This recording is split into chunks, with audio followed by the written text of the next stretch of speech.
bahan-bahan yang telah saya siapkan menyambung Naturplant 413 sekarang 414. Jadi ada air, ada kompos yaitu berupa daun, juga ada limbah binatang burung kawan. Ini kita lokasi sangat sederhana di bahu jalan depan perumahan, dan ini sifatnya sangat individu sekali, dimana tentu kita melakukan ini ada kesempatan walaupun di perumahan di bahu jalan, dan mengenai pemanfaatan limbah-limbah dapur atau daun-daun yang kita manfaatkan agar kita dapati alam kita, geografis kita yang seimbang. Yang pertama yang perlu saya sharingkan kawan, tentu ini menyangkut spiritual sekali, dan saya tidak lari dari fokus. Apa yang saya maksud dengan spiritual? Jadi spiritual seperti ini kawan. Misalnya Anda sebagai konsumtif buah-buahan atau daun-daunan atau apapun, kemudian Anda mencium bau durian. Ketika harumnya bau durian itu kira-kira spiritual tidak pada hati Anda, pada jiwa Anda. Ketika Anda mencium bunga-bunga yang harum, spiritual tidak. Ketika tumbuhan-tumbuhan sebagai konsumtif itu tercium di hidung Anda, masuk ke dalam pikiran dan hati Anda, kira-kira itu spiritual yang baik atau tidak? Nah, ini penting. Sekarang begini, ini adalah tumbuhan, saya buat sebagai kompos. Kemudian tentu secara natur ya, tumbuh-tumbuhan juga memerlukan hara-hara yang diperlukan, kadang-kadang dari selnya itu sendiri. Ketika tumbuhan ini kawan berkolaborasi dengan tanah, ada sedikit bau-bau, kemudian kira-kira hara-hara yang diperlukan tumbuhan tersebut ada bau. Kira-kira bau yang menyebar karena media tanah atau air, kira-kira membuat spiritual subur tidak pada tumbuhan yang lain. Ini tentu kita implementasi kebutuhan kita secara spiritual dengan tumbuh-tumbuhan. Ini penting kawan. Nah, tentu fokus saya tidak akan pernah lari dari hal-hal yang bersifat teknik yang sangat klasik, tetapi ini perlu saya beri tambahan, semoga menjadi kajian yang baik, bahwa unsur spiritual itu di mana manusia itu juga perlu konsumtif. Ketika bahan konsumtif seperti bau durian, bau bunga-bungaan yang harum, tentu membuat jiwa kita itu akan segar. Juga demikian, bau-bau alami yang ditimbulkan oleh tumbuhan seperti ini, tentu sebagai hara atau konsumtif untuk tumbuhan, tentu akan sangat baik untuk tumbuhan. Ini yang perlu sahabatku dimanapun berada untuk semoga mengerti akan hal ini. Tentu saya tidak akan lari dari fokus yang saya bawakan. Kemudian yang kedua kawan, kalau tumbuhan berkolaborasi dengan tanah tidak akan pernah berbau. Tetapi kalau tumbuhan berkolaborasi dengan air tentu ada bau. Apa bedanya kawan? Perbedaannya itu sangat jelas.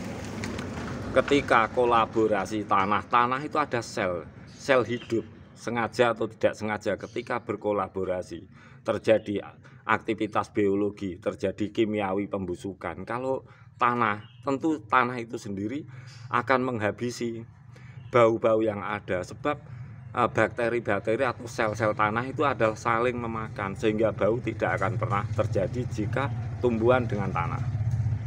Tetapi kawan, jika air dengan tumbuhan, bau itu akan ada karena sel tanah itu sendiri kawan. Sel tanah itu sendiri tidak ada di dalam air, tapi bau yang menyengat lari keluar kalau memang tidak ada sel netral dari tanah. Itu sebabnya kalau tumbuhan dengan air ada bau, kalau tumbuhan dengan tanah tidak ada berbau. Nah, situ pembelajaran untuk kita semua. Sel tanah memang sangat aktif bisa mencegah bau, sedangkan kalau air tidak ada sel tanah tentu akan berbau, dan itu tidak sama sekali mengganggu kesehatan, bahkan menyebabkan kita membantu proses yang kita tidak ketahui, sehingga sel atau bakteri yang ada saling menyerang, dari ada positif negatif dengan cara-cara yang sangat sederhana. Nah, kita lanjut, kita coba ini kawan, kita tabur.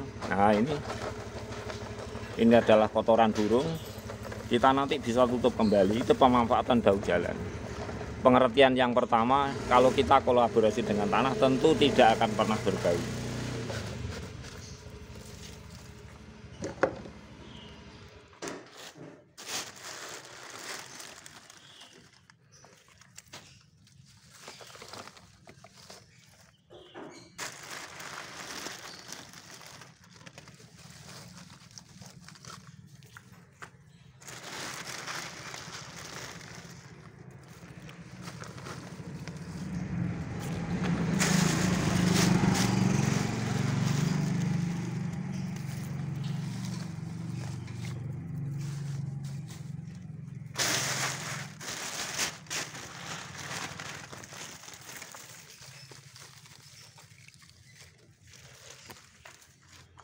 kita tutup kawan.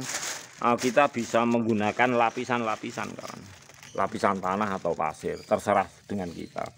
Ini sama sekali kalau kita kolaborasi dengan tanah tidak akan menimbulkan efek bau, sebab kita tahu bau yang ditimbulkan karena tidak ada reaksi cepat untuk mencegah atau memakan, kecuali dengan sel-sel atau tanah. Aktiviti biologi tanah akan mencegah bau, sedangkan kalau air memang tidak memiliki sel tanah. Sehingga kalau di air tentu berbau, kalau di bau jalan dengan tanah tidak akan berbau. Ini adalah limbah-limbah reaksi kimia yang sangat diperlukan untuk kehidupan, bahkan untuk kita. Sesuai yang saya sharingkan bahwa spiritual terapi itu sangat penting. Tumbuhan juga membutuhkan keasliannya, manusia juga membutuhkan keasliannya. Maaf, ini saya berikan sharing karena ini ada di lokasi perumahan. Sekali lagi saya nyatakan ini di lokasi perumahan, lokasi milik saya sendiri, Agus Wito Channel.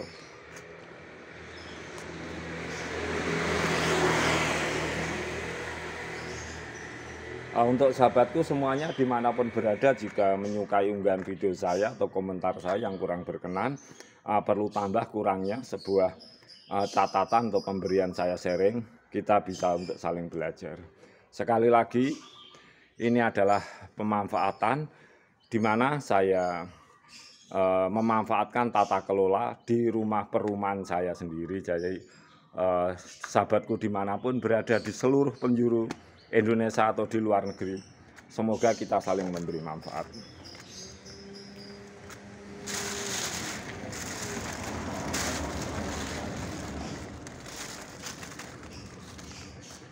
Sekali-kali sahabatku sering saya utarakan bahwa ini adalah bau jalan. Ini adalah inisiatif saya sendiri, jadi semoga tidak salah paham. Pengelolaan saya sendiri. Untuk yang lebih baik ingin mengembangkan silahkan. Tetapi ini dengan segala kekurangannya saya juga mohon maaf.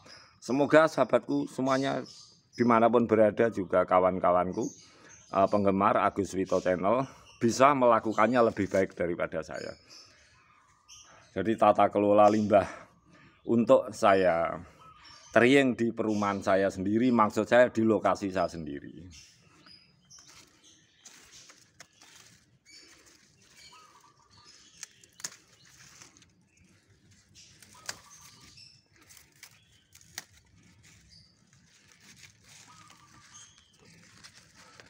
Media celup air dengan tumbuhan seperti ini kalau terjadi pembusukan tentu ada bau, tapi bau itu tidak berbahaya kawan. Sebab apa? Bakteri-bakteri itu ya ketika bau terjadi proses kimiawi tidak termakan. Yang kecuali kalau ada sel tanah, tentu sel hidup tanah akan mencegah bau itu sendiri. Jadi kalau tumbuh-tumbuhan tercelup air tentu ada bau. Kemudian kalau tumbuh-tumbuhan berkolaborasi dengan tanah tidak ada bau. Dan bau yang perlu dihindari kawan, bau dari air sabun, air sampo yang bahan-bahan kimiawi itu memang sangat berbahaya. Itu baunya luar biasa, berbeda dengan bau alami. Walaupun tercelup air, kalau bau itu didatangkan antara tumbuhan dan air. Yang tidak perbolehkan antara air dan bahan-bahan seperti sabun dan lain-lain, itu sangat berbahaya. Oleh sebab itu mengenai limbah atau mengenai efek-efek timbal dibagi dua, efek timbal positif, efek timbal negatif. Jangan salah memahami, efek timbal mesti takut. Kita harus ciptakan efek timbal positif. Nah, tidak ada pelanggaran apapun kalau namanya efek timbal, asal efek timbal positif.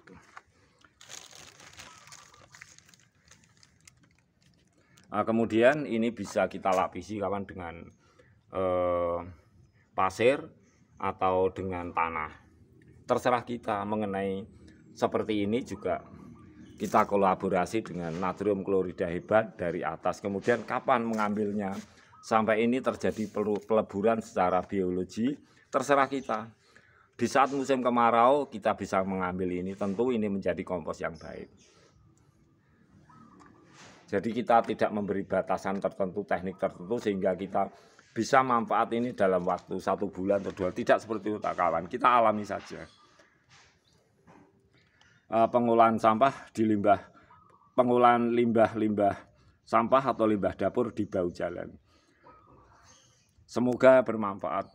Di lahan sempit, di perumahan sempit. Perumahan tempat tinggal saya pribadi, Agus Wito Channel.